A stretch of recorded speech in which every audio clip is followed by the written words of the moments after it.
Acá tenemos el honor, hoy se puede decir, de tenerlo a Gustavo Salle y a Nicole. Hola Gustavo, hola Nicole, pero un millón de gracias por estar acá en el programa, así que les quiero agradecer realmente por participar en la bitácora. No, al Muchas contrario, gracias. los agradecidos somos nosotros de tener un espacio donde poder compartir nuestras experiencias y nuestras apreciaciones, nuestra percepción de la realidad. Muchas gracias por la invitación, Mario. Un placer estar contigo. No, por favor, mira, yo te cuento algo. Yo realmente no sé la historia de ustedes dos en política anterior, pero sí los escuché. Y realmente yo siempre digo, yo hoy en día no me importa quién es de derecha, izquierda, centro, arriba. A mí me importa, primeramente digo que sin libertad no se puede vivir, ¿no es cierto? Es importante, es lo más importante que hay. Si uno no puede vivir libre, es para qué miércoles vivimos así directamente, ¿no? En realidad yo creo que la libertad no se puede quitar, ¿no? Porque la libertad está dentro de nosotros, pero sí otros nos pueden intentar quitar, ¿no? Llevar a no hacernos libres o no permitirnos en determinadas cosas, yo diría, exterior del cuerpo a ser libres, porque interior vamos a ser libres siempre. Pero vivimos una situación muy, muy compleja, ¿no? Muy, muy compleja, y me gustaría, si brevemente para contarle, porque acá nos escucha gente de muchos lugares, y aunque les parezca mentira, va a haber mucha gente de España, incluso siendo la 1 de la mañana, que nos escucha también, que yo digo que le he producido insomnio, ¿no? Me van a hacer algún tipo de juicio después porque no los dejo dormir. Pero me gustaría que les cuenten un poquito cómo comenzaron, ¿no? Cuándo comenzaron, un poquito sobre, muy brevemente para que los puedan conocer. Bien, siempre me gustó la política. Soy doctor en leyes y ciencias sociales. La estudio desde adolescente. Es más, tuve militancia política en la adolescencia con 13 años, en lo que yo llamo fundación en las bases de lo que se denominó el Frente Amplio, una coalición que en aquella época se podía reputar de izquierda, con partidos políticos como el Partido Comunista, el Partido Socialista, los Tupamaros, que eran un grupo foquista que inclusive en su momento tomaron la vía armada como metodología para poder acceder al poder y fueron derrotados. Tenía un componente marxista importante ese Frente Amplio. Digo que fui fundador en las bases porque simplemente fundé un comité de base. Luego sobrevino la dictadura militar.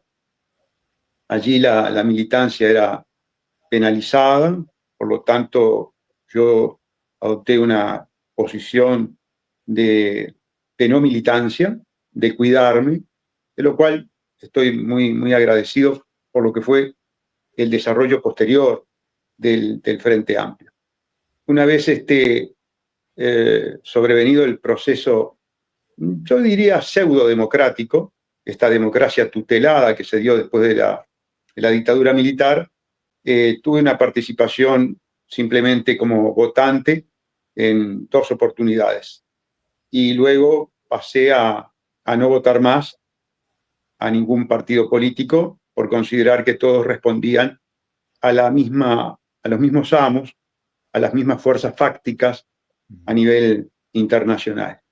Hasta que sobrevino el fallecimiento de mi madre, y allí mismo, en el momento que la estaba sepultando, consideré que tenía que dar una lucha de carácter política, porque yo me había dedicado como abogado penalista a dar una lucha contra la corrupción en el ámbito judicial, y con resultados muy, muy magros, porque el sistema judicial uruguayo está dominado por logias masónicas, totalmente proclives a las políticas precisamente elitistas, hegemónicas.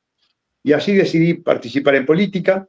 Me ofrecieron un partido ecologista, el Partido Verde Animalista, ser candidato a la presidencia. Allí estuvimos muy cerca de obtener una banca en el Parlamento, y en las próximas elecciones, estas elecciones pasadas, participamos con un partido que lo creamos nosotros y un conjunto de militantes, por supuesto, que se llama Identidad Soberana. Es un partido caracterizado por la lucha contra la corrupción, contra la Agenda 2030, contra las logias masónicas, contra el sionismo, y obtuvimos 65.796 votos, lo que representó 2 bancas en el Parlamento, en la Cámara de Diputados, una por Montevideo, otra por Canelones. Nicole, mi hija, era la suplente en todos los departamentos. Consecuentemente, al yo optar por una banca, ella queda como suplente mío en la restante banca. Y entonces, de esta manera, Identidad Soberana, un partido soberanista, anticleptocorporatocracia, llega al Parlamento Nacional con 2 bancas y se constituye, yo diría que en la única y verdadera oposición a los planes del nuevo orden mundial, a los planes internacionalistas, globalistas, elitistas, que llevan adelante la oligarquía financiera internacional, que yo le llamo cleptocorporatocracia, poder de las corporaciones ladronas. Dos cositas. En un programa de radio que estuviste, cuando vos dijiste pseudodemocracia, a las personas que te estaban entrevistando les llamó la atención. Dijo, ¿pseudodemocracia? O sea, ¿cómo es que todavía es tan difícil entender, ¿no?, que la democracia no existe? ¿Cómo es tan complicado, ¿no? O sea, ¿qué nos metieron en la cabeza? Y por otro lado, vos hablás en Uruguay, ¿no?, que está metida la masonería. Bueno, en Australia ni te cuento. En Australia hay unos templos. Hace un par de años atrás, creo que 2 años atrás, pasé por una calle y habían construido uno nuevo, pero que era al estilo como, viste, no sé si en Argentina viste la mezquita que pusieron ahí en Palermo. Bueno, Sí. de ese estilo, así una cosa, pero, viste, con alambres, viste, así, viste, con cámaras y toda una cosa, viste, que ves hacia adentro y ves al fondo, ves, ¿no? El templo masónico, ¿no? Y en los últimos años, a pesar que incluso después me enteré que ya acá están hace rato y que hay templos de hace no sé cuánto tiempo, ¿no?, que hay un montón de nuevos templos de esos, muchísimos nuevos. Pero ¿cómo es que cuesta tanto? La gente no entiende lo que es la democracia, ¿no? ¿Cómo todavía piensan que uno puede votar y todavía que vota, ¿no es cierto?, a una persona que lo va a defender y como acabas de decir, están todos en el mismo saco, ¿viste? Ahí ya es como haciendo una especie de show de teatro, ¿viste? Y bueno, 4 para vos, 4 para mí, y bueno, vamos intercalando y hacemos el show y después comemos todos juntos. Incluso he visto videos de los grandes líderes del mundo juntos, en fiestas juntos, ¿no? Y ahí charlando entre ellos como que no pasa nada. Lo mismo con la farsa, ¿no?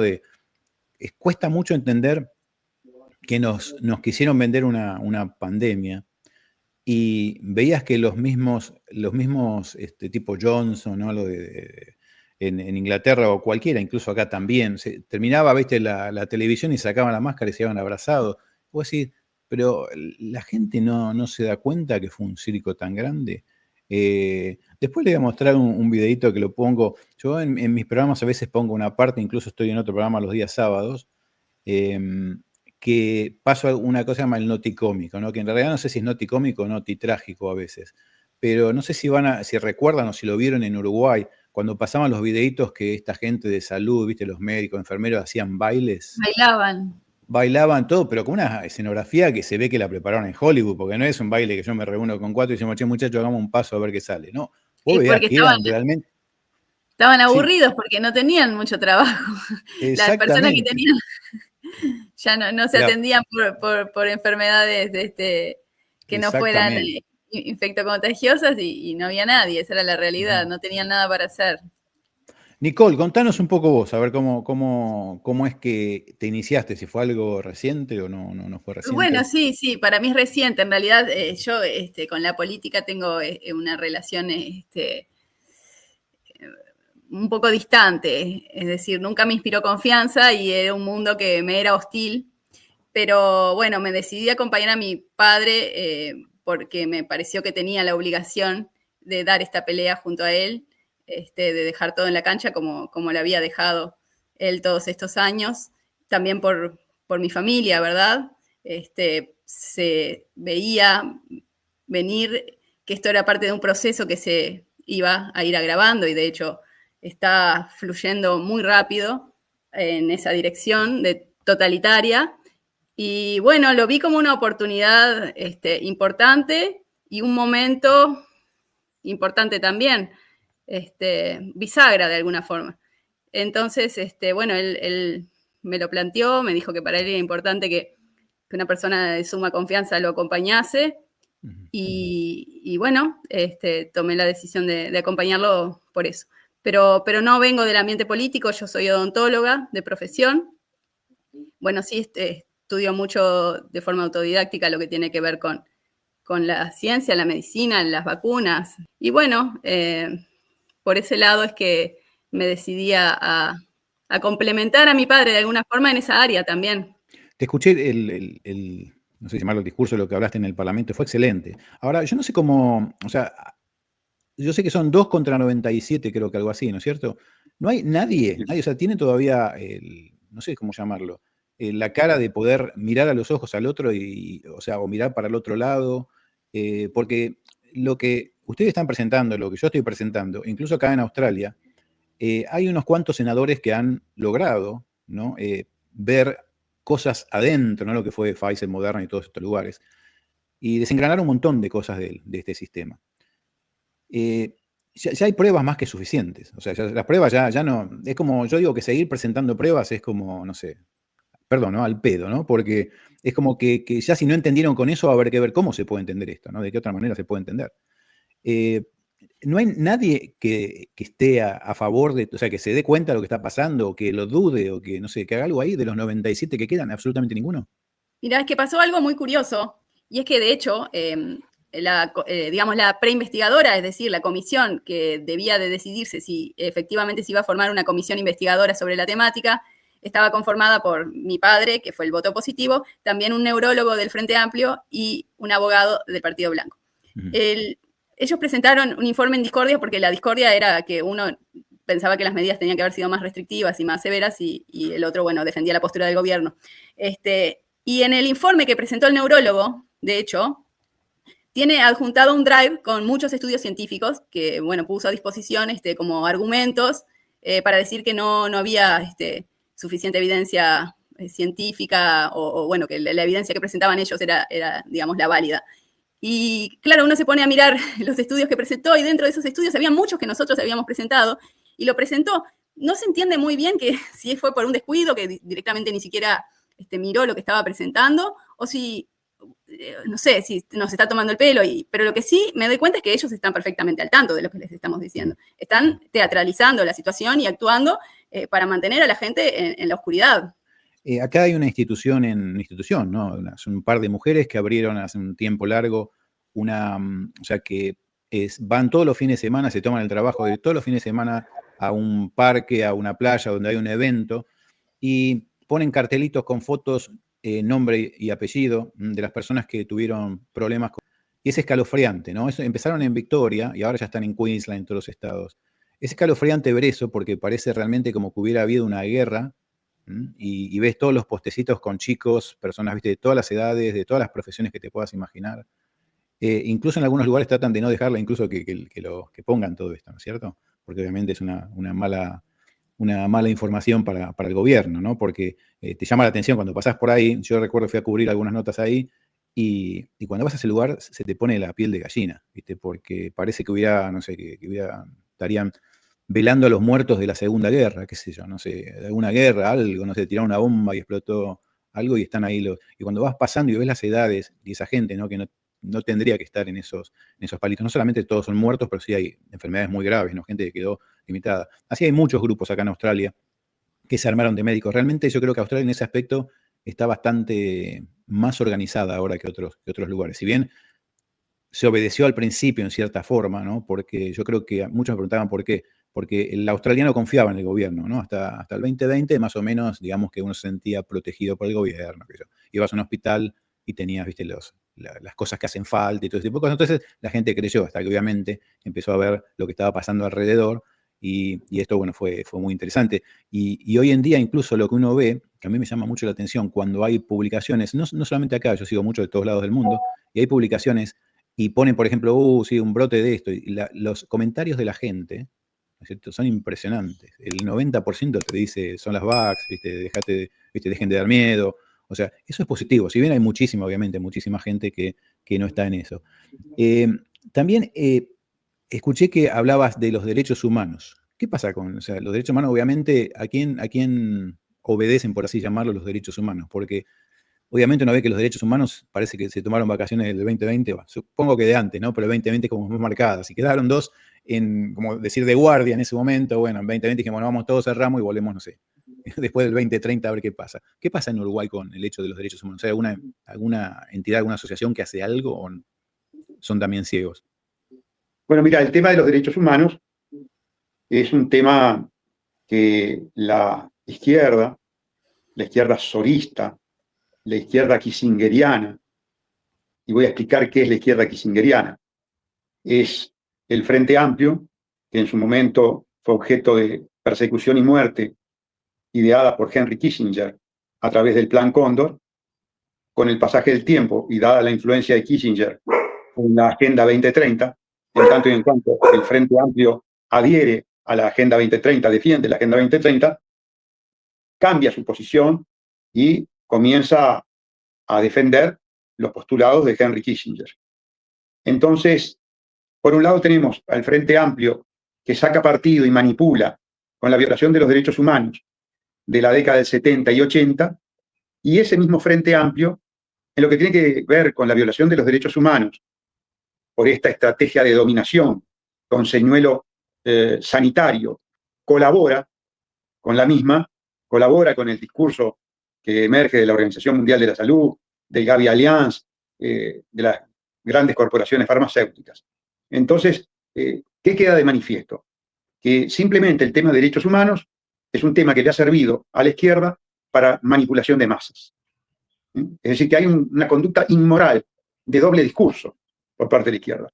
En el Uruguay la violación de los derechos humanos es sistemática.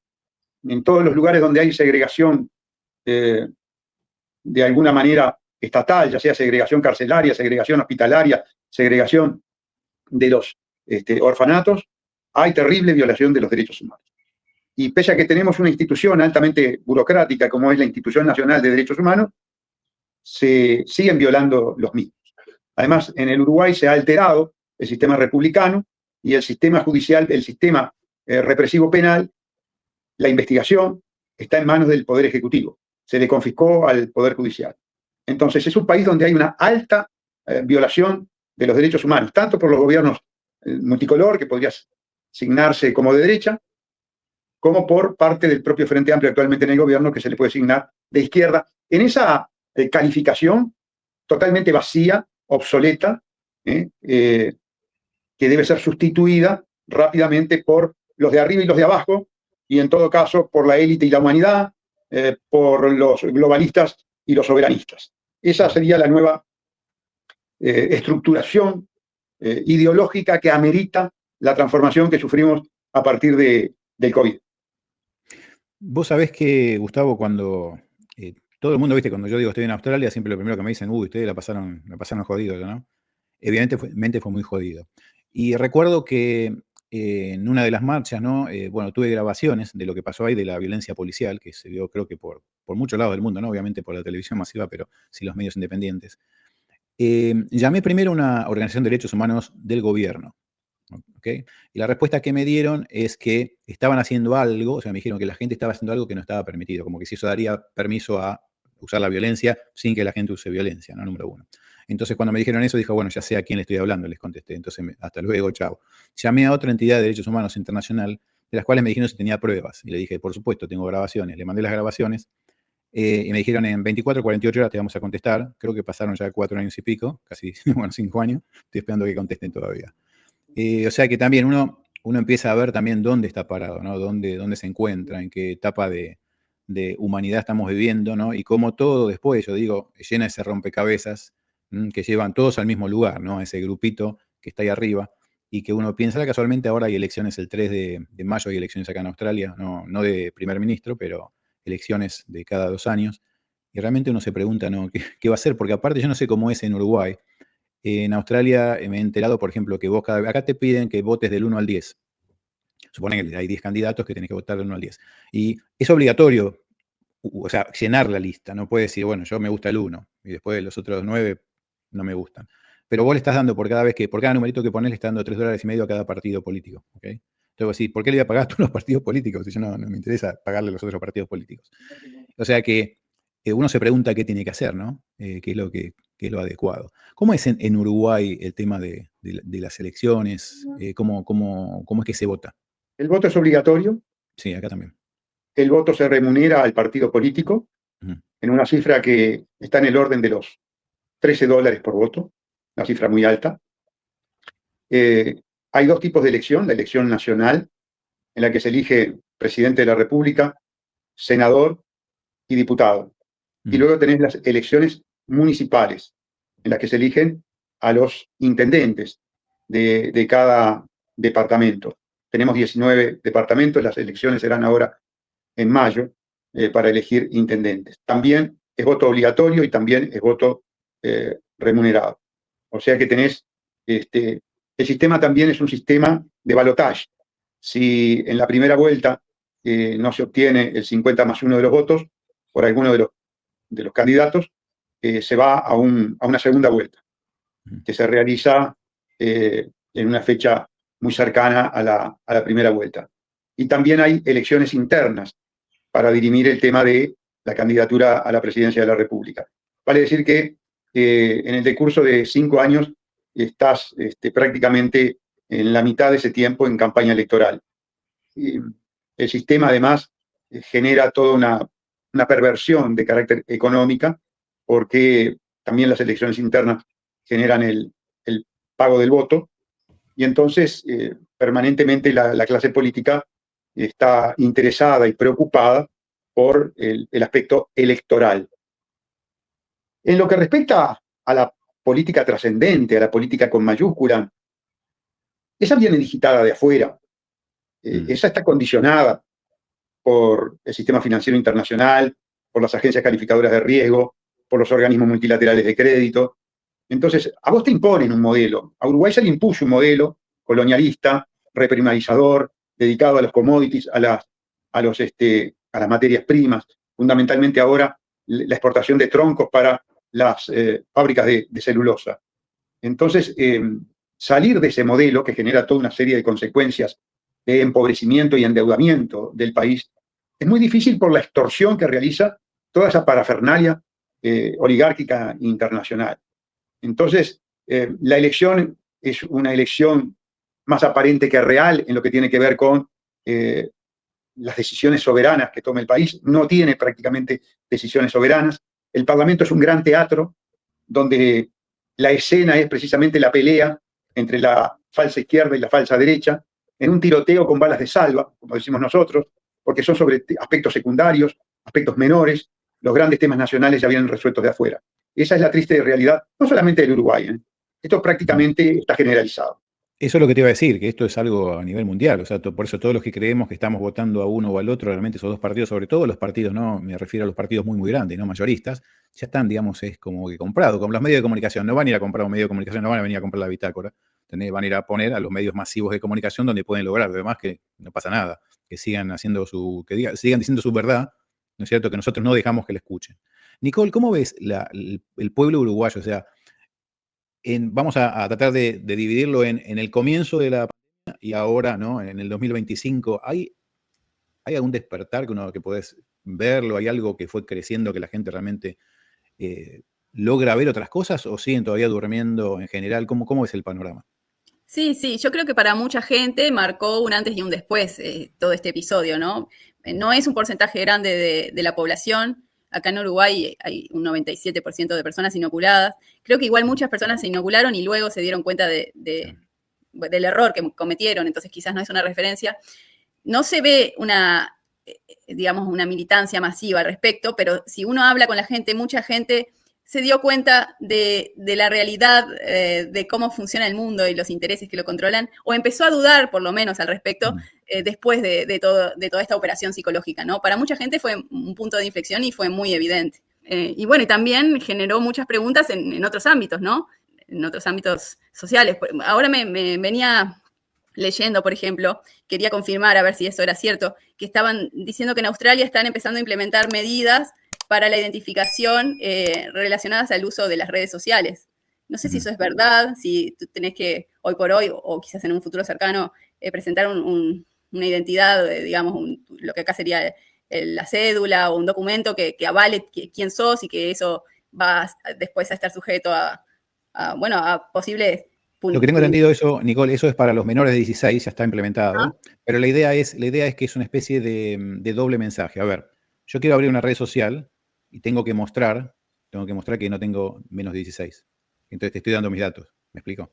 O sea, es una forma de recibir los datos decir, bueno, todos me presentan los datos, no. Ahora, Gustavo quiere abrir una cuenta social, Nicole quiere abrir una cuenta social en Australia y te van a decir, bueno, ahora mostrame las evidencias que vos no sos menor de 16. Bueno, yo soy Nicole, yo soy Gustavo, bla, bla, bla, bla, entonces estás dando tu información.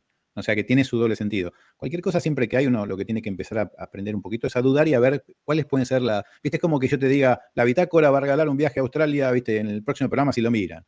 ¿Y quién lo va a pagar el viaje a Australia? Y alguno lo va a pagar te puedo asegurar que la bitácora no lo va a pagar, va a decir, algo, viste, por lo menos tiene que sospechar, decir, pero ¿por qué me va a regalar un viaje a Australia la bitácora? ¿Ok? Entonces, de vuelta, es empezar a hacer, viste, a abrir ese abanico y decir, sobre todo quién te lo está dando, ¿no? Si te lo está dando un lugar que no te protege, que vos sentís que estás desprotegido. Así que bueno, sé que vos, Gustavo, le pediste la extradición a Kissinger en Uruguay, ¿verdad? Sí, efectivamente. Nosotros ejercimos la defensa de una familia cuyo jefe de familia había sido secuestrado y luego desaparecido, presumiblemente en los vuelos de la muerte, esos vuelos que despegaban de Argentina y tiraban al Río de la Plata a los prisioneros con vida.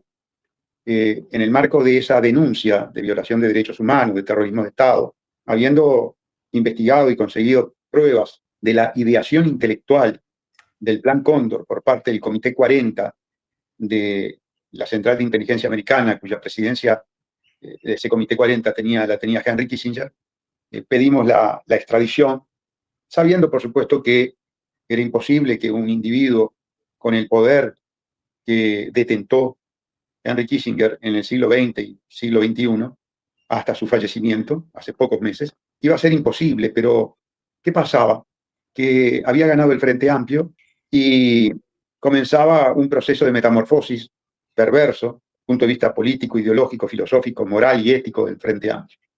Y bueno, fue una forma de evidenciar esa transformación, en tanto y en cuanto su líder y responsable de esa metamorfosis, que fue el médico masón Tabaré Vázquez, con vínculos académicos con la Agencia Central de Inteligencia Americana a través de la Fundación Woodrow Wilson, en lo que se ha dado en llamar el Plan de Reforzamiento Corporativo de Estados Unidos, el Plan NED, un plan que lo implementaba la USAID, la Agencia de Cooperación Internacional, de Ayuda Internacional de Estados Unidos, que es una tapadera de la CIA.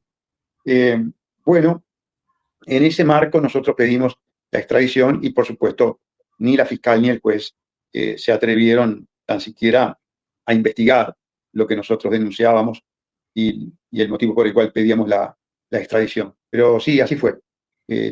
Habemos dos abogados en el mundo que hicimos ese trámite, uno es francés y el otro soy yo. De los, por llamarlo así, compañeros del Parlamento, ¿nadie sufrió ningún problema, ningún familiar tuvo ningún problema? ¿O cómo? La otra pregunta es, ¿cómo se justifica, ¿no, que la gente no? ¿Cuál es el motivo por el cual la gente no ve todo este tipo de cosas? A ver, como lo vamos a empezar con Nicole. ¿Qué pensás que es? O sea, cuando es una cosa que nos preguntamos todos los días, ¿no? Porque vos hablas con una persona y le explicás, y le mostrás 600.000 fojas se llaman, ¿no? Lo que presentaste, Nicole, 600.000. Bueno, lo que sucedió es que presentamos, digamos, 600.000 decimos porque se presentaron, digamos, el link de los documentos originales que fueron desclasificados por Pfizer, más el procesamiento que tuvo lugar en el libro, más bueno, todo lo que los estudios independientes y arbitrados por pares, una base de datos que tenía más de 3.000 incluso. Entonces, bueno, en ese marco, sí, era mucha la información que se debía estudiar. Pero, a ver, yo creo que ellos tienen una narrativa muy consolidada que para la gente no precisa tener mucha coherencia porque también la gente se aferra a eso, ¿no? Con el principio de autoridad de los médicos y la conveniencia de poder delegar la responsabilidad de su salud bueno, creen en la autoridad, quieren creer que el engaño no puede ser tan grande, ¿verdad? Es difícil. La verdad que sí, creo que eso tiene mucho que ver, ¿no? Es el miedo a ser responsable de uno mismo, ¿no? A poder realmente darse cuenta lo que uno hizo mal, ¿no? Y aceptar.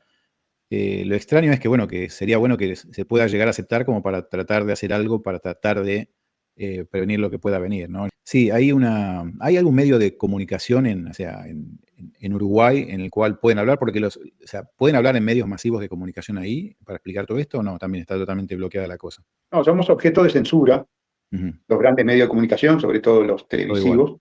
Yo creo que en toda la pandemia, una sola vez fui a la televisión y pude plantear nuestra posición. Generé, como podría decir, una reacción muy, muy fuerte de parte de los comunicadores, tratando de hostilizar la posición que había extrovertido.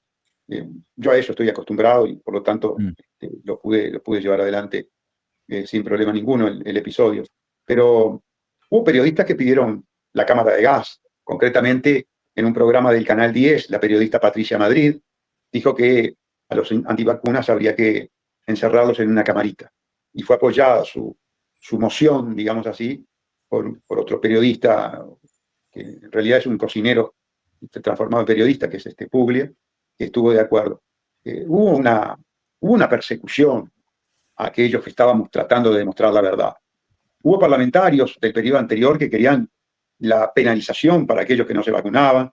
Hubo todo tipo de actitudes represivas, de censura. Bueno, yo estuve detenido por realizar una caravana para revelar lo que nosotros entendíamos que estaba sucediendo. La verdad, estuve detenido unas horas, el tratamiento de la policía fue muy correcto, y en el plazo de una hora fui liberado, pero posteriormente otros 3 compañeros de lucha en ese momento fueron formalizados, es decir, que fueron judicializados, ¿no? Vos sabés que, Gustavo, acá muchos premiers, que son los de cada estado, de los estados de Australia, directamente ya te decían por la televisión, acá hay dos clases de personas, los vacunados y los no vacunados. O sea, directamente no era ni siquiera los medios de comunicación, esto era directamente el político te estaba diciendo, ¿no? Unos cuantos políticos estaban diciendo esto, que había 2 clases de personas bien marcadas, ¿no? Y que se olviden que van a tener los mismos privilegios que tienen los otros. Porque los slogans y los mecanismos fueron compartidos a nivel mundial. Se usaron las mismas frases, estaban cuidadosamente estudiadas para generar un impacto psicológico. Y también acá va a haber un Uruguay para los vacunados y un Uruguay para los no vacunados. Esa frase también fue usada aquí en la política uruguaya. Eso lo dijo el secretario de la presidencia. Nosotros estuvimos muy al tanto de lo que ocurría en Australia, por cuanto yo tengo una colega del derecho, una escribana, con la cual mantuve, no voy a dar su apellido para no crearle problemas, pero estuve muy al tanto y la pasó muy mal, sufrió persecución. En su momento pensaron en salir de Australia y no podían salir, ahí está. Así que yo la situación de Australia la seguí muy de cerca, precisamente por esta familia que la pasó muy mal. ¿Quieren ver unas cositas que preparé acá para que vamos mostrando? Están en inglés, voy a intentar, para los que no hablan inglés, o sea, y dar por lo menos una reseña de lo que voy a mostrar. Es una especie de ¿cómo le puedo decir? Como una especie de actuación que pongo como un telón que se abre de diferentes actos, de cosas que me parecen importantes. Me parecen importantes esto, que la gente que todavía dude de todo esto, ¿no? Que trate de pensar un poquito, a ver la lógica, ¿no? De lo que está pasando. Vamos a ver.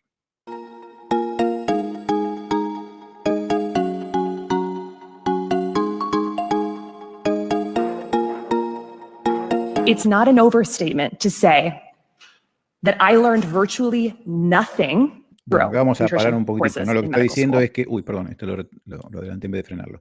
Está diciendo esta doctora que virtualmente no aprendió nada de lo que es Stanford, ¿no? De la Universidad de la Escuela de Medicina. These root causes of why American health is plummeting and how environmental factors are causing it. For instance, in medical school, I did not learn that for each additional serving of ultra-processed food we eat, early in medical school, nutrition courses in medical school. Ok, lo que acá, perdón, lo tengo que retroceder porque es muy importante. These root causes of why American health is plummeting and how environmental factors are causing it. For instance, in medical school, I did not learn that for each additional serving of ultra-processed food we eat, early mortality increases by... Ok, que la mortalidad, ¿no? Por comer todos estos productos que normalmente comemos procesados, la mortalidad aumenta un 18%, ¿no? Siempre me pregunté, ustedes no saben, quizás soy técnico en prácticas cardiológicas, ¿no? Entonces estuve en hospitales ya 30 años trabajando, 15 años en Argentina, 15 acá y sigo haciendo, pero no trabajando en hospitales, sino ahora haciendo estudios de Holter en mi casa, ¿no? O sea, leyéndolos, digamos. Entonces, siempre me preguntaba esto, ¿no? ¿Cómo era que los médicos no tenían idea de la parte de nutrición? ¿O por qué no tendría que trabajar un nutricionista con el médico al mismo tiempo, ¿no? Cuando, por un lado, estamos poniendo mierda, ¿no? Nos estamos envenenando, nos están envenenando, y por otro lado dicen que los quieren curar, ¿no? Y yo no encontré nunca ningún médico, creo, debe haber uno contado, no sé, con los dedos, no sé de qué mano, de una mano, ¿cuántos tienen? Algún animal que tenga 3 dedos, ¿no? Porque ya sobran. Que haya alertado a la persona, incluso con los ingredientes, estas cosas de las letritas que pone la E200, 240, lo que sea, que lo que producen son realmente problemas sin ningún tipo de ventaja, ¿no? Vamos a 18%. This now makes up 67% of the foods our kids are eating. Okay. Que la mayoría, ¿no? De la comida que uno compra en el supermercado, acá creo que fue bastante benevolente, pero creo que es mucho más alta. La comida que uno suele comprar es toda chatarra, no es alimento, sino que es comida, no alimento. Que I took 0 nutrition. Dice que no tomó nunca ningún curso en la universidad, nunca le dieron un curso de nutrición. In medical school. I didn't learn that 82% of independently funded studies 82% de los estudios, ¿no es cierto?, show harm from processed food, while 93% of industry-sponsored studies reflect no harm. Ok, el 80 y pico % de los que hicieron estudios independientes dijeron que obviamente que las porquerías que se ponen, mientras que por otro lado los estudios no independientes, el 93% dicen que es espectacular, que sigan comiendo todos los cereales con azúcar y todas las porquerías que nos dan. Incluso ahora no quiero ni pensar con los sándwiches de bichos y la leche de cucarachas y todo ese tipo de cosas. Qué sé yo, a mí no me llama demasiado. Vamos a seguir. In medical school, I didn't learn that 95% of the people who created the recent USDA food guidelines for America had significant conflicts of interest with the food industry. ¿Escucharon el porcentaje de gente que tiene realmente, ¿no? Que está comprometida con todo? Sí, con conflictos de interés, ¿no? Que es increíble porque cuando uno, yo hago mucha charla con la inteligencia artificial, no charla preguntándole cosas, sino interrogándola.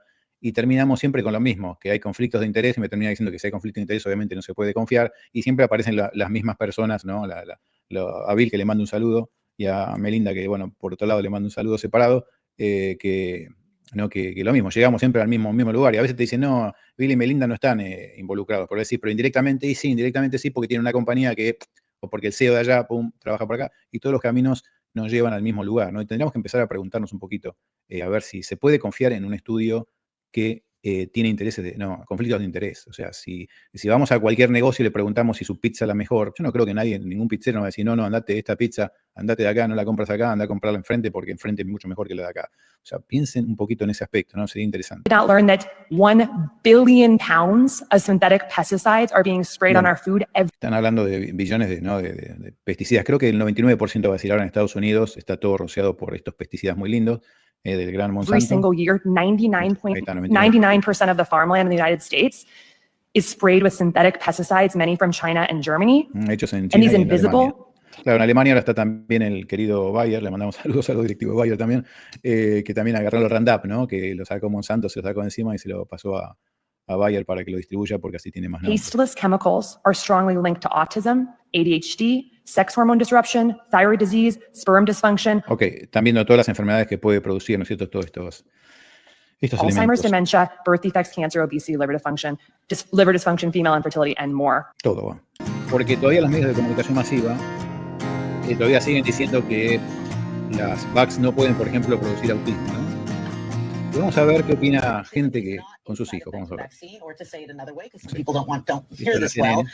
Vaccines do not cause autism. Vaccines do not cause autism. Vaccines do not cause autism. Vaccines do not cause autism. My name is Polly Tommy, and my son was damaged by vaccines.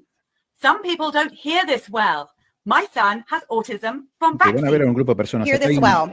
Vaccines do cause autism. Hear me well. Hear this well. Lo voy a poner un poquito más bajo. Hear this well. Hear this well. Vaccines do cause. Lo que están explicando es que obviamente no es el caso de toda esta gente. Pero esta gente no importa si acá hay 15, 20. Porque hay una página en Australia, ¿no? Donde hay testimonios y hay miles de personas.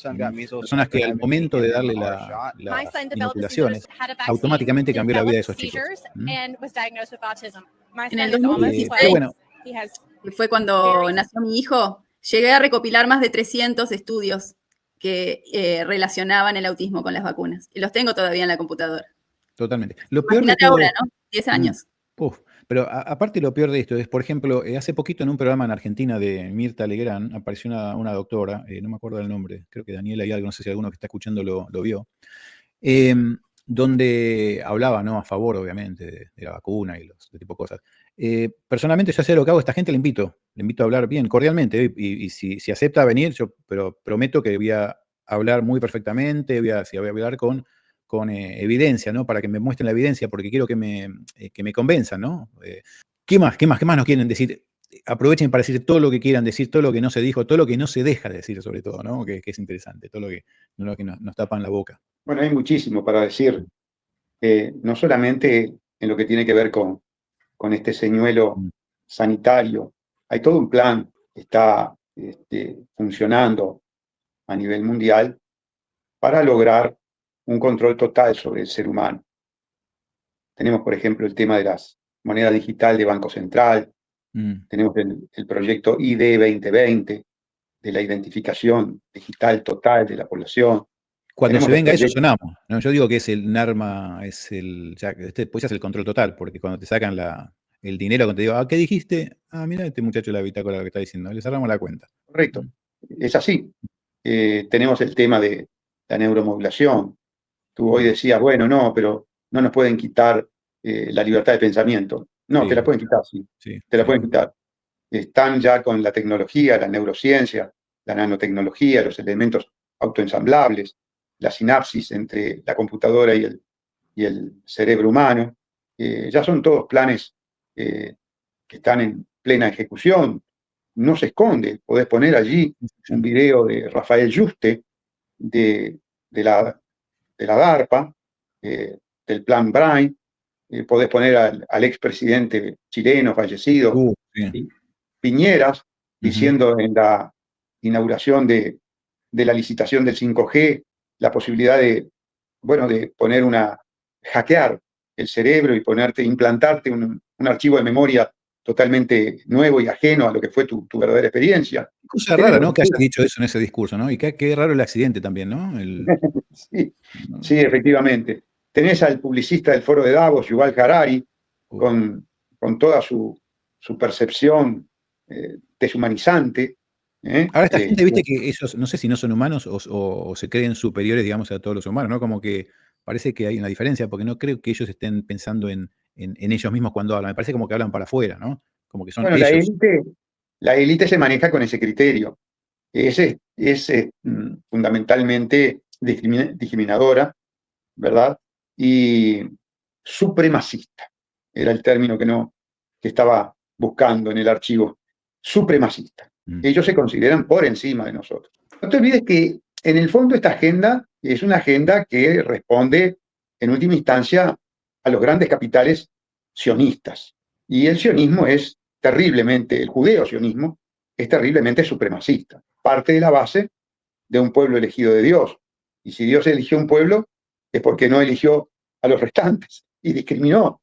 Entonces, a ver, esto hay que decirlo claramente, la esencia de la religión judía, que además tiene gran influencia sobre las políticas sionistas, ¿verdad? Es fundamentalmente supremacista, discriminadora. También hay que diferenciar, ¿no?, lo que es yo diría la casta, no. Yo soy de familia judía, no profeso la religión judía, y sé lo que está pasando y no estoy de acuerdo con lo que está pasando en Israel. Me parece una cosa atroz realmente lo que está pasando, y no me siento superior a nadie, al contrario. Yo siempre digo que tengo, capaz que conmigo no pueden entrar mucho a mi cabeza porque tengo pocas neuronas, entonces le está costando cómo dirigirme. Viene por ese lado. Estoy de acuerdo con muchas de las cosas que decís, ¿no es cierto? Y lo que sí a veces hay que tener como que cierto criterio para separar lo que es todo el pueblo y lo que es, ¿no?, todo el judaísmo, ¿no?, por otro lado.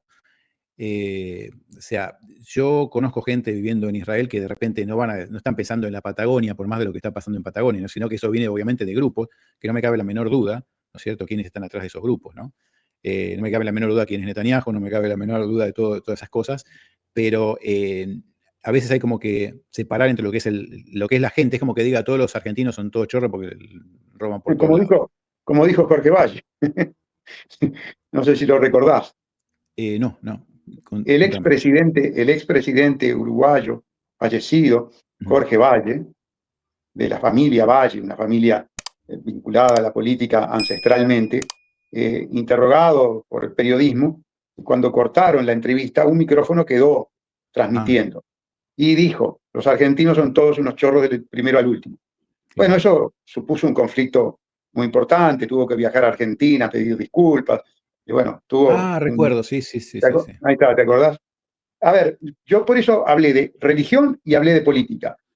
La religión judía es una cosa, la política sionista, que obviamente está relacionada con el gobierno que tiene credo, porque Netanyahu le dio credo al gobierno, a su gobierno, en tanto y en cuanto sacó una ley estableciendo la religión oficial del judaísmo para Israel, pero tenemos cosas distintas, una la política, otra la religión. Hay judíos que son antisionistas, de hecho están perseguidos en Israel, y hay judíos sionistas. Eso es muy claro. Ahora, si tú vas a los textos de la religión, bueno, que ellos consideran que son el pueblo escogido, que los textos religiosos establecen que son el pueblo escogido, eso no está fuera de discusión. Claro, la parte religiosa. En la parte religiosa, exactamente, eso está fuera de discusión. Quienes no somos religiosos, en mi caso yo soy ateo, ¿verdad? O por lo menos soy agnóstico. No, a mí me pasa lo mismo, yo siempre dije que me sentí identificado, digamos, no puedo decir que no soy de familia judía, porque vengo de familia que es judía, pero no me siento identificado con las religiones. Y es más, siempre choqué mucho con las religiones y considero que las religiones es parte del problema, a pesar de que también entiendo, en cierta forma, quizás, a quién fue el primero que se le ocurrió formarlas para que haya un orden y que la gente, ¿no es cierto?, no haga despilfarro de todo tipo de cosas, pero igualmente, bueno, una cosa ridícula, pero es como poner un miedo a algo, ¿no? Como decirte, si no te pasa algo, entonces o sea, alguien te va a castigar, no que estás arriba tuyo que te va a castigar.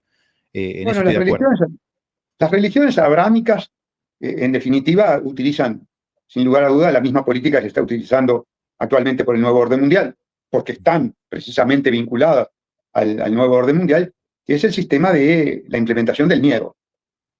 Todas ellas se basan, en definitiva, en el miedo de que si tu actuación no es correcta y conforme a los textos religiosos, a los preceptos religiosos, la pagás en el más allá. Claro, o vas al cielo o vas al infierno, todo tipo de cosas. Exactamente, la dicotomía cielo-infierno. Y el condicionamiento de la conducta terrenal con respecto a lo que sucede después de la muerte. En ese sentido, el que tiene un estudio muy profundo de la religión es Nietzsche, con su famosa frase y estudio, Dios ha muerto. ¿Qué más? A ver, algunos mensajes acá, que dice acá el profe, la gente cree que los gobiernos lo quieren y los cuidan, el sentirse importante por los demás es un sueño. ¿Qué más? Pregunta, dice acá el doctor Gustavo, ¿qué impresión tienen sus pares que opinan que hablan con ustedes? Creo que eso, no sé si de la forma lo comentaste. Está muy interesante esa pregunta. Una cosa es la función formal de la sesión parlamentaria, en la que allí los parlamentarios defienden sus posiciones formales, y otra cosa son las conversaciones off the record, fuera de la sesión, en la que hay una enorme cantidad de conceptos que son compartidos. O sea, ¿son distintos los off the record que los que están adentro? Total. Ahora, eso es otra de las cosas que yo digo siempre, aquel partido, ¿no?, que aunque sea una o dos personas van a votar diferente a lo que están votando, me van a dar confianza. ¿Me explico? O sea, no puede haber un partido con 50, claro, no puede haber un partido con 50 personas y las 50 están de acuerdo con una ley, qué sé yo, de repente. Tiene que pero eso se llama disciplina partidaria. Bueno, por eso, pero ¿está bien la disciplina partidaria? Bueno, no. Es una forma de precisamente de coartar la libertad, la libertad de pensamiento, la libertad de concepción, la libertad de percepción. Sí. Es precisamente una forma dogmática de proceder. Pero por eso, y hay gente, por ejemplo, perdona, que interrumpa esta cosita para aclararla. Hay gente que dice una cosa sobre lo que está diciendo sobre la vacuna o lo que fuera, el chemtrail, que hay alguna pregunta por el estilo, y afuera te dice, no, yo estoy de acuerdo con vos, pero adentro no puedo decir. Definitivamente sí. Eso es terrible. Es más, está el caso de una diputada que es madre de familia de 2 chiquitos, que no los vacunó, que les tiene miedo a las vacunas, que tomó en cuenta todo lo que fue nuestra acción con la acción de amparo que supuso la suspensión de la inoculación pediátrica por 16, 17 días, un hecho histórico a nivel planetario que se logró en Uruguay por parte de nuestro partido Identidad Soberana, y que te dicen, sí, yo no los vacuné. Esto es terrible lo que me está diciendo Gustavo, esto es terrible. Esto es, hay que invitar a esta persona a que se retire ¿no es cierto?, del Parlamento. Eso es una cosa, es un engaño Pero total, aparte es un engaño a sí mismo, es una falta de respeto a otros padres, a los hijos, estamos hablando, esto no es decir, bueno, lo voté porque querían, no sé, qué sé yo, alguna cosa que no es trascendente, qué sé yo, que el boleto colectivo, 1 peso, 2 pesos, qué sé yo, bueno, alguno se perjudicará, pero supongo que seguirá viviendo. Pero esto es algo, digamos, eso es una cara dura de no pensar en el hijo del otro y ser no sé cómo todos los adjetivos calificativos que le pondría a una persona así. Qué bueno sería poder realmente saber esta gente, ¿no? Conocer a esta gente para decir, bueno, pedirle la renuncia realmente, no importa qué partido sea. Pero es que siendo sinceros, hubiese sido... Sí, no, que hubiese sido mucho más inteligente para ellos de repente tener algún voto a favor y dar esa impresión de que hay una pseudo-independencia a ese hermetismo que en realidad profesaron, porque los dejó muy en evidencia de que habían intereses suprapartidarios que tenían que respetar y que eran muy importantes, ¿no? Entonces, ahora, ¿por qué no? O sea, a ver, trato de entender a ver cuál es el mecanismo de estas personas, por no decir de esta persona específica. Este mecanismo que el partido la echa si dice que no está de acuerdo. ¿Sí? Y bueno, había un sector que había sido el gobierno y es el que había tomado básicamente todas las decisiones. Entonces, el dejarlos en evidencia, deja en evidencia toda la política del gobierno en ese momento. Y el otro sector, digamos, mayoritario, que es gobierno ahora, la postura que tuvo fue incluso en las antípodas a lo que estamos diciendo, porque ellos pedían medidas más restrictivas. Entonces, sus políticas, además de que acompañaron todas las políticas del gobierno y le votaron todo, porque ellos mismos lo dijeron, que estaban comprometidos con esa decisión porque las decisiones políticas habían sido tomadas en conjunto, lo que ellos pedían incluso los dejaba en una peor posición que el gobierno. Entonces estaban totalmente comprometidos. La pregunta tuya, si la echan del partido, es afirmativa. Sí. Si llega a votar la comisión investigadora le cuesta la posición en el partido. ¿Y qué hacen? ¿La echan? ¿Le inventan una causa? ¿Le dicen que...? Y si llegan a echarle, decirle porque opinó en contra, es como que, ¿no es cierto? Que creo que la gente no va a estar muy de acuerdo con que una persona no puede opinar lo que... Por supuesto que tienen mecanismos para actuar de forma más sofisticada, no tan expuestos, pero queda marcada y a la larga, y en el mejor de los casos podrá terminar la legislación aislada, pero para la próxima elección ni figura. Bueno, vos sabés que hay un candidato acá, el senador Rennick, se llama, que lo quise invitar para que esté hoy en el programa con ustedes, pero no, es a las 9 de la mañana acá, es medio complicado. Donde él estaba en el Partido Liberal y se abrió el Partido Liberal, porque él estaba casualmente, ¿no es cierto?, hablando diferente, ¿no?, explicando todo lo que estaba pasando, ¿no? Lo cual me parece espectacular lo que hizo, ¿no? Y obviamente, con todo mi apoyo fue una de las pocas personas que abiertamente, además él tiene estudios creo que bachelor en biología, entonces sabía muy bien lo que estaba y cómo definía todos los problemas, o sea que espectacular. Pero bueno, ahora empiezo a entender un poco más. Dice, qué lujo de invitados, dice Gus Gibb, dice, qué lujo de invitados, me gustaría preguntarle a Gustavo y a Nicole qué explicación encuentran ellos en la necesidad de reducir la población y el excesivo control de la misma, por parte de quienes controlan el sistema, los masones infiltrados por satanistas psicópatas. Bueno, la explicación la dio Henry Kissinger en el memorándum de seguridad nacional con respecto a la demografía planetaria. 1974 es los países aportantes de recursos naturales, si tienen mucha población, consumen esos recursos naturales que los necesita Estados Unidos como elemento de seguridad nacional. Está explícitamente dicho así por Henry Kissinger. Por otra parte, el aumento de la demografía puede suponer dificultades en el control de la humanidad. Entonces, menos población es mejor controlada. En tercer lugar, mucha población supone un aumento de la pauperización, y con el aumento de la pauperización pueden surgir los estallidos sociales, porque cuando vos tenés estados fallidos, como por ejemplo Haití, Somalia, son países que, bueno, tienen una proclividad a los estallidos sociales. Es más fácil dominar poblaciones más reducidas. Así que es un cúmulo de elementos que llevan a que la reducción de la población sea un objetivo estratégico de la élite.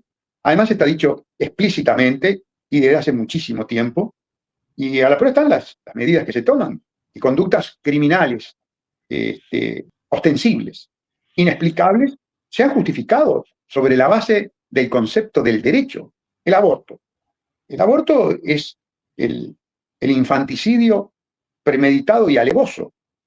¿Por qué es premeditado? Porque, bueno, para llevar adelante esa operación hay que planificarla. Ahí tenés la premeditación. Es alevoso porque la alevosía se configura cuando la víctima está en situación de indefensión. Pregunto, un niño en el lugar que teóricamente es el más seguro, el vientre de su madre, es objeto de un mecanismo para eliminar su vida, bueno, y eso, la Agenda 2030, la élite, las grandes corporaciones internacionales y las fundaciones, lo han logrado distorsionarlo de forma tal de que se presenta como un derecho. El derecho de la madre a matar a su hijo en el seno de su vientre. Y vuelvo a repetir, se ha normalizado. Ahora quieren normalizar matar viejos con la eutanasia. ¿Por qué? Bueno, porque los viejos, con todos los problemas que tienen los sistemas previsionales, muy probablemente lleguen a situaciones extremas de pobreza. Y tarde o temprano, la eutanasia se va a instrumentar para que se acepte como causal para solicitar la eutanasia el hecho de que la persona, por su situación económica, no quiera más vivir. Ese es el derrotero hacia el cual va la ley de eutanasia, que en nuestro Parlamento fue presentada por multicolores y frente amplistas juntos. Y los únicos dos que nos oponemos, por el momento, puede surgir un tercero por razones religiosas, somos Nicolás y yo. Algunos del Partido Blanco. Sí, hoy estuve con él, hoy estuve con Goñi, que se opone, y Tagastuve también, que es evangélico. Pero contado con los dedos de la mano. Bueno, no llegamos a 10. Sí, Nicole. No, vemos Canadá hoy en día, como está con el tema de la eutanasia, ¿no? Y eso es un reflejo de hacia dónde va a ir avanzando. Sí, lo van probando de a poquito en cada lugar, claro, y lo van a ver cómo va siendo aceptado, no iba siendo aceptado. Y fíjate vos que encima los que proponen todo esto son gente de arriba de 60, ¿no? Vos decís, qué cosa loca, ¿no? Porque podés ponerle que tenés 20 y decís, bueno, que maten a todos los que tienen arriba de 60, ¿viste? Bájenlo, está bien, bárbaro. Todavía te falta mucho para llegar, o crees que te falta mucho, pero bueno, hasta cuando llegue después hablamos. Pero encima te lo dicen, ¿viste? Presidentes o primeros ministros que son, ¿viste? Están ya como, decís, bueno, hacelo vos. Yo siempre digo, estoy de acuerdo con que, ¿viste? Con eliminar población siempre y cuando toda esta gente vaya primero, como líderes que son, ¿viste? Que vayan primero y vamos caminando atrás como... Yo siempre cuento que había hay una rata en la zona de los países nórdicos, donde cuando hay superpoblación, la líder se mete en la cabeza y va hacia el ¿cómo es hacia el mar ahí? Sí, no, al mar, y donde está congelada las aguas y se suicida, ¿no? Y vean todo atrás. Bueno, pero va adelante esta rata, por lo menos va adelante. Entonces, está bien, yo voy segundo, tercero si quieren, pero vos metete adelante todos los que están ahí adelante y después vemos qué hacemos. Pero no, obviamente no. ¿Vos querés que Christine Lagarde haga como la rata? Es un lagarto, pero bueno, qué sé yo, es de la familia. Bueno, no es de la familia de rata, pero debe ser. No sé si lo pasé, pero había una de las preguntas que decía, ¿qué opinan de los chemtrails? Bueno, sí, no negamos ni su existencia, ni su finalidad. Lo que sucede es que para introducirlo en una problemática parlamentaria uruguaya, no están dadas las condiciones. Han habido, sí, ya un parlamentario anterior, César Vega, que hizo pedidos de informes al respecto. Han habido inclusive meteorólogos de canales abiertos que han reconocido su existencia, pero todavía en el Uruguay ese tipo de temas lo maneja un porcentaje minoritario de la población. Dale, Nicola, adelante. No, que en Uruguay, si bien se ven esporádicamente las estelas, digamos, sobre todo en la madrugada, y se notan las nubes cuando han sido manipuladas, viste que quedan, digamos, esas estructuras de ondas, no es como en otros países que es demasiado evidente. No sé cómo es en Australia, en Europa, por ejemplo. Europa es terrible. Estuve en España hace poco tiempo y es absolutamente, estaba ahí en Madrid, ahí mirando Madrid, sentado en una plaza de un parque, y de repente, pero mirás al cielo y era todo un cruzado de cosas impresionante. Claro. Me llamó mucho la atención los chemtrails y me llamó mucho la atención los paneles solares, que ahora en vez de cultivar comida, cultivan paneles solares. Acá en Australia está bastante, no es como en Europa, pero el otro día casualmente hace más o menos 15 días atrás mostré una filmación. Yo fui a comprar algo un sábado y cuando salgo veo, bueno, un lindísimo avión. Aparte, todas las mañanas tengo también mi teoría de lo que pasa, generalmente deben hacerlo durante la noche, pero durante la mañana sí se vio un hermoso arcoíris blanco, ¿no? Que iba de punta a punta, que duró no sé cuánto y se iba ensanchando, y lo fui filmando. Y le escribí al ente de Victoria, ¿no? La EPA de Medio Ambiente, donde le mandé la foto, le dije que era de un periodista independiente y que le pedía cierta información, que me digan de quién están haciendo los chemtrails, qué están tirando y cuál es el objetivo y cuáles son las compañías que están haciendo esto. Yo sé compañías en Australia que se dedican a eso. Entonces me contestaron a los 2 días, me dijeron que habían pasado mi mensaje a la persona adecuada para contestarme. Pasó ya más de una semana, no me contestaron. Ayer volví a escribir diciéndole que no había recibido ninguna respuesta, si por favor me podía dar una respuesta. A ver qué más acá dicen. Sorry, perdón. No, para cerrar el tema de la geoingeniería, Sí, creo que en Uruguay es un tema que todavía no está siendo aceptado. Lo hablas con la gente y no te creen loco.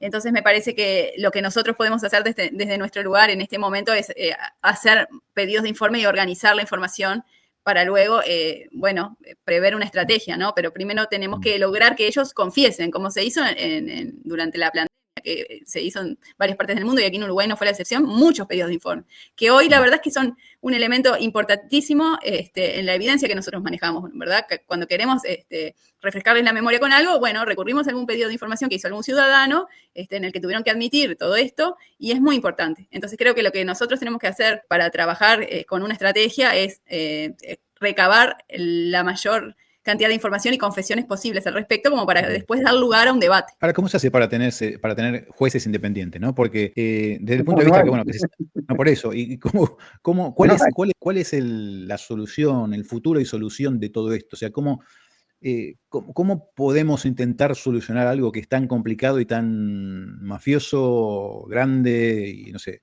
que está por todos lados, ¿no? Porque el Poder Judicial uruguayo es uno de los poderes judiciales más corruptos. Se le ha generado por parte de las logias masónicas, porque es un nicho masónico por excelencia, una aureola de probidad, de moralidad, de incorruptibilidad, absolutamente falso. El Poder Judicial uruguayo es corrupto, entendiendo no solamente la corrupción económica, sino también la corrupción ante el poder, la genuflexión frente al poder. Entonces, desde ese punto de vista, sin descartar el otro, es que digo que es corrupto, no es independiente y está totalmente tomado por la masonería, que desde mi punto de vista es una organización criminal. Entonces, ¿hay algún país, Gustavo, hay algún país que no esté tomado por la masonería? Porque ese es el tema, ¿no? Yo a veces digo, bueno, ¿dónde uno se puede ir, no? Pero es como que... No tenés dónde ir. Porque cuando te escucho hablar, o sea, puedo decir, uy, Gustavo es australiano, o Gustavo es argentino, o Gustavo es peruano, o Gustavo es de Estados Unidos, o Gustavo es de cualquier lado. Me refiero a que en cualquier lado que te pondré a hablar en el idioma que fuera, digamos que encontramos las mismas cosas. Cuando hablas de corrupción, es lo mismo. O sea, hoy en día no hay ningún país en el mundo que haya saltado y diga, no, muchachos, ¿qué pasó acá? Digamos, alguno puede decir algo, pero sigue todo igual. No hay escapatoria, no hay donde ir.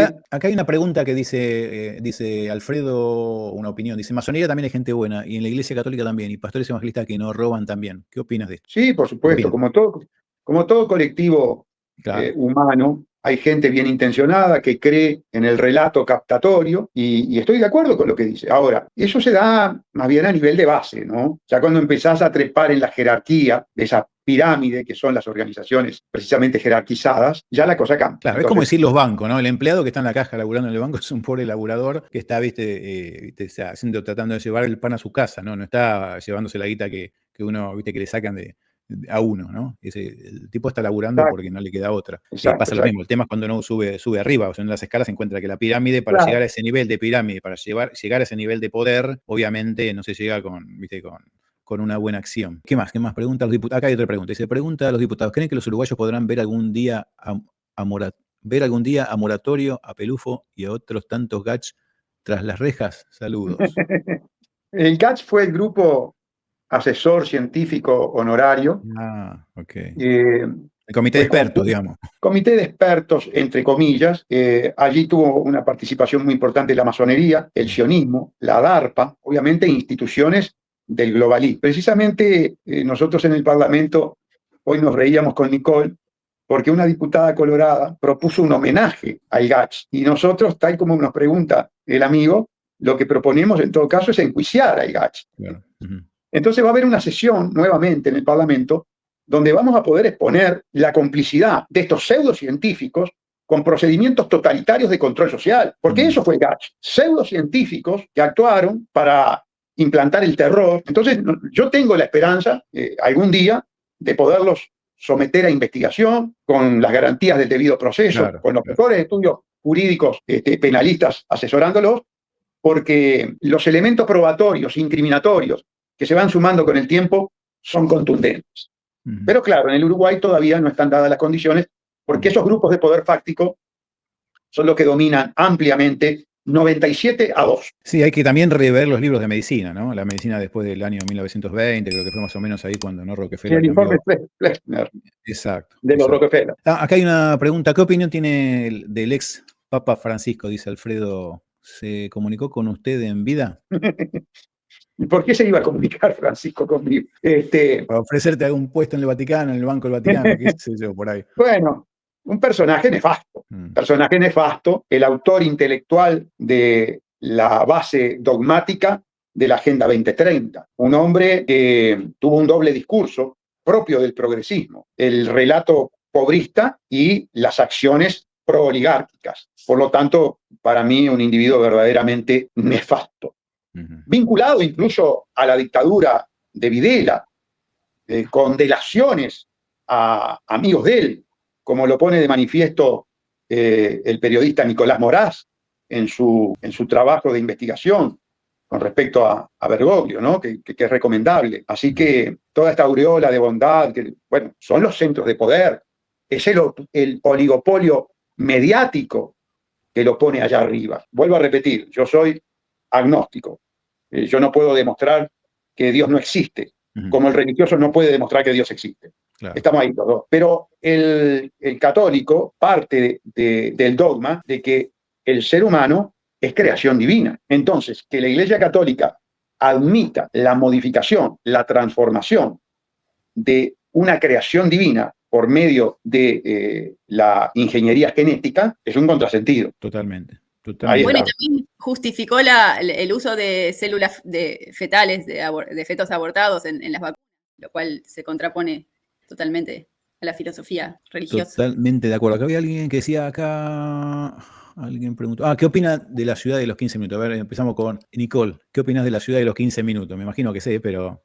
Y bueno, es parte de la misma estrategia, ¿no? El control total, tener a todas las masas conglomeradas en pequeños espacios mientras ellos se apoderan del resto de los recursos naturales, con control máximo, sin poseer nada, como decían, ¿verdad? Sí. Usando solamente servicios, sin tener propiedad privada. Y bueno, sí, es hacia donde nos quieren llevar. Y bueno, va de la mano con todo lo que tiene que ver con la geoingeniería, ¿no? Porque hoy estamos viendo cómo las ciudades que están de alguna forma se van postulando por ser estratégicas para ser ciudades de 15 minutos, están siendo destruidas casualmente por desastres climatológicos, incendios e inundaciones.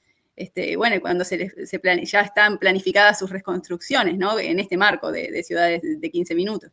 ¿Cómo puede ser que la gente después de 5 años todavía se le preguntaba a la ciudad de 15 minutos que dice no sé lo que es la ciudad de 15 minutos? Cuando estuve en España, me acuerdo que iba caminando por la calle y me llamó la atención porque no lo vi acá en Australia eso. De repente había un edificio de la municipalidad o no, alguna cosa del gobierno y había una pancarta, viste, que iba del segundo piso hacia abajo, viste, con la Agenda 2030, viste, todas las cosas de la Agenda 2030. ¿Cómo puede ser que la gente no dice qué es ese cartel ahí que tiraron ahí y empezaron a mirar qué miércoles significa ese cartel que está ahí? O sea, que preguntás si no... Es que como todo se publicita como algo positivo, ¿no? Porque van a ser ciudades inteligentes, que van a ofrecer todos los servicios al alcance de la conveniencia de la gente, no vas a necesitar usar vehículos, bueno, vas a tener todas las comodidades. Siempre se publicita todo de una forma que vende, y se oculta el verdadero trasfondo. Acá el gobierno quería sacar un impuesto para los que compran por primera vez casa, siempre y cuando compren alrededor de la estación de tren. ¿Okay? Claro, la idea cuando ¿por qué alrededor de la estación de tren? ¿Por qué no lo manda al campo en todo caso? ¿Viste? No sé, que hace falta más gente, que hay más lugar en el campo. No, te lo hace alrededor del tren porque están haciendo que la gente deje su auto. Quiero mostrarles, a ver si puedo, déjenme ver si puedo mostrarles esto un segundito, que está interesante, está en español. Muy interesante, muy interesante. Vamos a ver si lo retroceden un poquitito. Acá, el cambio climático, con respecto al cambio climático, ¿no? Porque...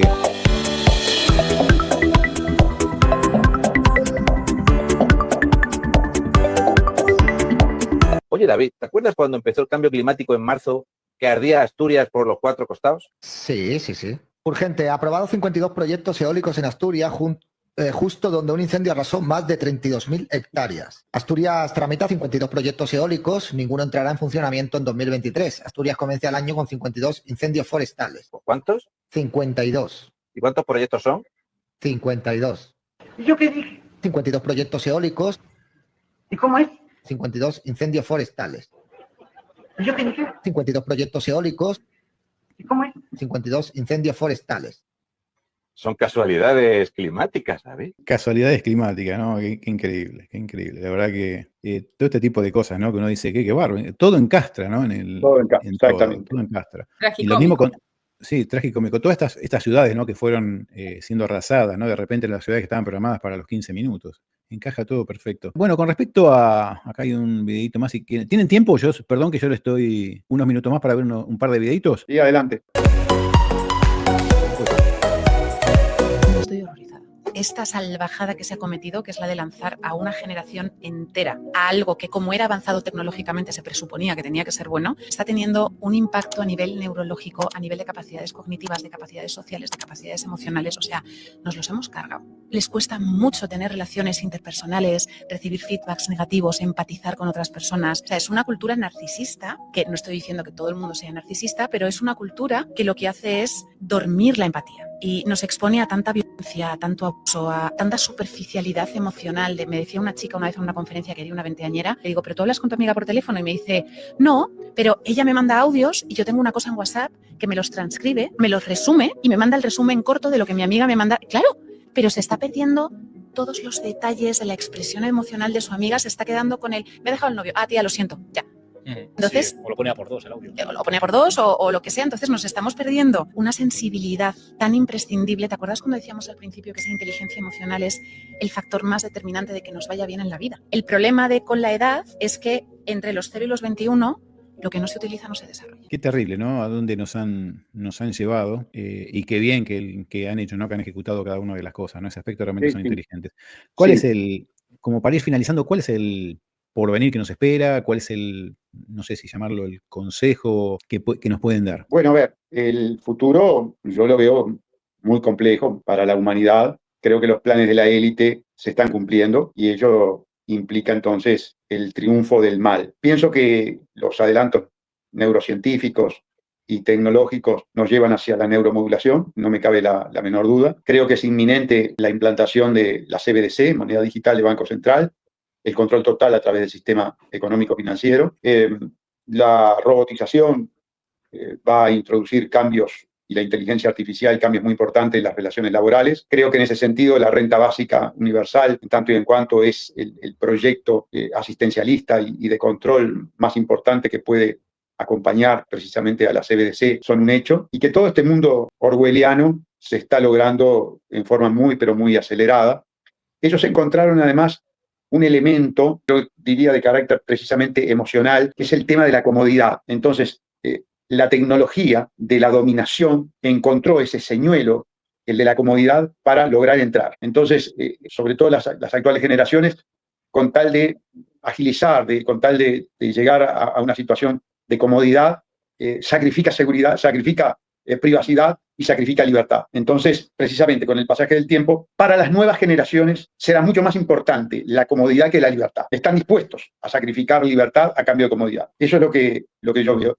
Y bueno, en última instancia, en cuestión de 20, 25 años, por lo menos de mi perspectiva, que es escéptica, vamos a una humanidad totalmente controlada y con mecanismos de despoblación muy, pero muy intensos, ¿no? En los cuales tenemos que incluir, hay un tema que no tocamos, que es el de la guerra. Porque tú viste que en este momento el discurso es un discurso belicista.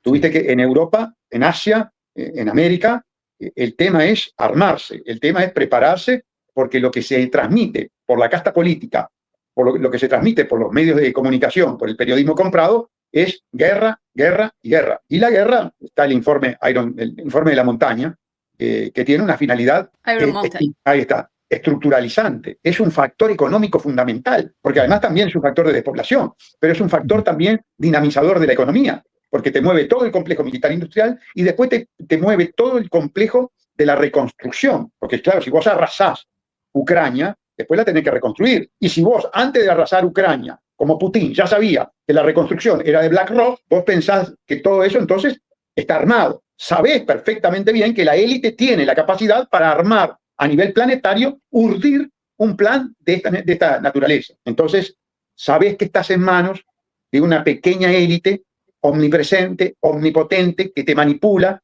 que te lleva a las guerras, que te lleva a un cambio de mentalidad. Bueno, y no hemos hablado del otro tema, ¿no? La ideología de género, la destrucción de la familia, la promoción de de prácticas sexuales de todo tipo, para no utilizar un calificativo, pero fundamentalmente lo que me preocupa, porque con el mayor de edad que haga lo que quiera, si quiere sexo grupal, que haga lo que quiera, el mayor de edad que haga lo que quiera, libertad total y absoluta. Yo quiero ser bien claro en este sentido. El mayor de edad en materia sexual que haga lo que quiera, con su cuerpo, por supuesto, pero que no me toque a los niños. Totalmente. Y la élite es pedófila. Entonces, cuando vos tenés una élite pedófila, tenés que pensar en cómo hacer para eliminar. Esa es la gran solución que hay que animarse a decir. ¿Cuál es el objetivo que tiene que tener la humanidad? Eliminar a la élite. Ese es el gran objetivo de la humanidad. Porque la élite piensa en eliminarnos a nosotros. Entonces es una lucha, es una guerra que tenemos. Estamos viviendo una guerra. ¿Son ellos una minoría perversa o somos nosotros? Y creen, Nicole o Gustavo, que puede haber también, que llega un momento que de repente la gente va a decir, porque yo siempre digo que uno puede pisar hasta determinado límite, ¿no? O sea, llega un momento que o hay un grupo que se acostumbra, ¿viste? Directamente, como decís, o hay un grupo que dice, no, hasta acá llegó, ya más no, ¿viste? No puedo seguir permitiendo esto. ¿Creen que puede llegar a llegar este momento? No, no llega. No llega. Puede. Yo tengo una visión un poco más optimista porque por mi condición elijo creer que hay esperanzas y que no está todo dicho, porque además pienso que parte de la estrategia de estas élites es generar ese sentimiento de impotencia, ¿no? De que, bueno, es un tema que nos trasciende y que no vamos a poder solucionar. Y en realidad, si uno lo ve en perspectiva, yo creo que ellos tenían más ambiciones para con la pandemia y muchas cosas no las pudieron gestar gracias a que, en cierta medida, un grupo ínfimo de gente se puso firme y hizo lo que tenía que hacer y evitó que esta psicosis colectiva creciera hasta el punto de llegar a terminar con todos los chivos expiatorios, ¿no? Entonces, entiendo que va a haber un grupo de personas que van a ir hasta las últimas consecuencias y que quizás, bueno, puede existir alguna coexistencia entre dos tipos de humanidades o quién sabe lo que suceda, pero me niego rotundamente a pensar que está todo perdido, porque si no, ¿cuál es el sentido de toda esta lucha que estamos dando, no? Y la verdad que me parece importantísimo generar el sentimiento de esperanza y de empoderamiento en la gente, porque en definitiva dependemos de que la gente reaccione, porque desde la política no se va a lograr nada. O sea, lo importante son las masas, es que la gente se empodere y reaccione y entienda el rol que tiene, el poder que tiene. Que unidos, que con conciencia se pueden hacer cambios, se pueden evitar estas situaciones. Para mí el mensaje es ese. Yo la verdad es que no podría decir que está todo perdido, porque si no, bueno, tendría que abandonar la lucha y dedicarme a estar con mi familia y a disfrutar, y sin importarme de nada. Nicole, excelente lo que dijiste. Gustavo, excelente lo que dijiste. Yo soy agnóstico también, te aclaro. Y la verdad que me encanta una cosa aparte, ¿no? de ustedes dos. Primero que dijeron cosas diferentes y se permiten decir cosas diferentes. Fantástico, ¿viste? Ya ese es un 99%, no estamos en que no. ¿Cómo vas a decir la otra cosa que digo yo? Me parece bien, ¿no? La libertad esa de poder realmente cada uno hacer lo que quiere. Yo creo que interiormente, yo creo que Gustavo, permíteme hacer una especie de análisis, ¿no? Yo estoy estudiando también ahora coaching, entonces estoy recién en el último cuatrimestre, pero no importa. Lo que quiero decir es que yo creo que Gustavo todavía cree que también que se puede hacer algo, a pesar que obviamente como somos más grandes, es como que ya estamos un poco más gastados en la confianza y en todo eso. Pero que interiormente si está haciendo lo que hace es porque cree que se puede todavía.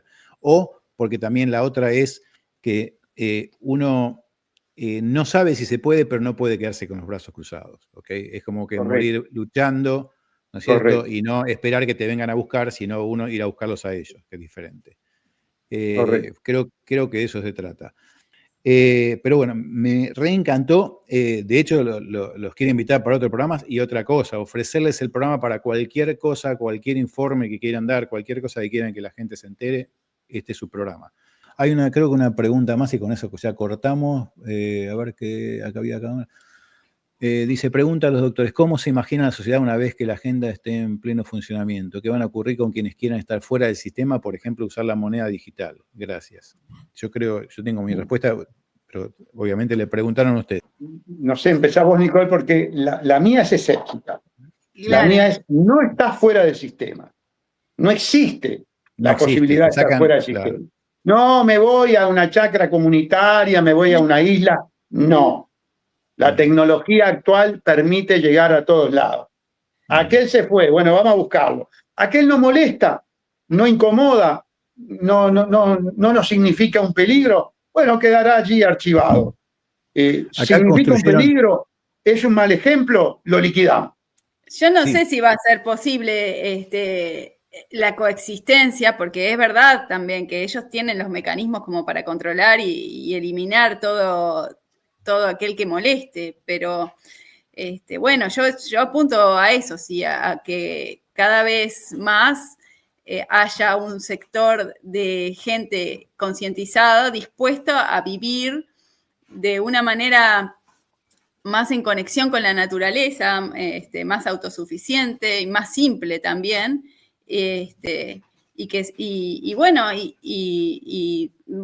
va a llegar un momento que vamos a tener que tomar la opción, ¿verdad? O estamos dentro del sistema y aceptamos este mecanismo de la renta básica, de que nos digan qué es lo que tenemos que hacer o nos sacan los recursos, o decir, bueno, directamente no lo acepto y voy a intentar vivir así.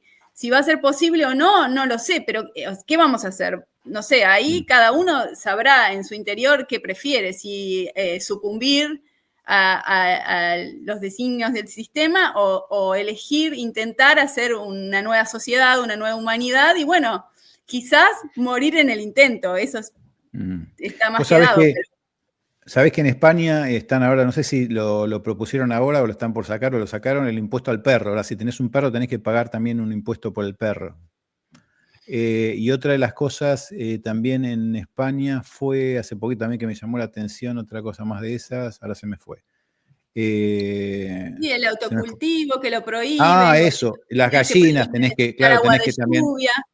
Y que tenés que, las gallinas tenés que declararlas, ¿sabés cuántas gallinas tenés en tu casa? Qué sé yo. O sea, están haciendo, se sabe que están reventando todo lo que es la agricultura y ganadería para generar primero una industria, ¿no? De todo esto sintético, ¿no? Y por otro lado, para eliminar a esta gente y poder comprarle estas tierras y que no, y matarnos mejor. Morir con hambre, pero bueno. Bueno, les agradezco muchísimo. Muchísimas gracias a ti, Mario. Ha sido un placer.